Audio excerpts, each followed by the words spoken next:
Zaskia Gotik tulis pesan menyentuh untuk Danangda, ingatkan tentang tangis istri dan rezeki. Penyanyi dangdut Danang Pradana Dieva alias Danangda resmi mempersunting Hemas Nura pada hari Minggu, tanggal 12 Desember tahun 2021.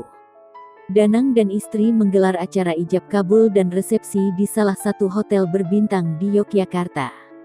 Pasangan ini memilih untuk mengangkat konsep tradisi Jawa di kedua acaranya. Sejumlah artis turut hadir seperti Anwar Sanjaya, Iis Dahlia, Evi Masamba, Rizky dan Ridoda. Namun sayang, Zaskia Gotik yang juga diundang terpaksa absen dalam acara istimewa Danang.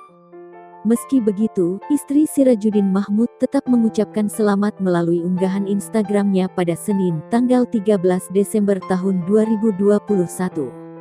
Zaskia Gotik memposting potret romantis Danang dan Hemas. Ia juga menuliskan pesan dan nasihat mendalam untuk Danang.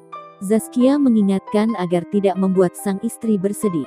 Jangan kau buat istrimu menangis karena satu tetes air mata istrimu itu adalah satu rezekimu yang gugur. Kebahagiaan istrimu lahir batinnya akan memberikan dan melapangkan jalan rezekimu. Maaf aku gak bisa hadir ke sana, tulis Zaskia.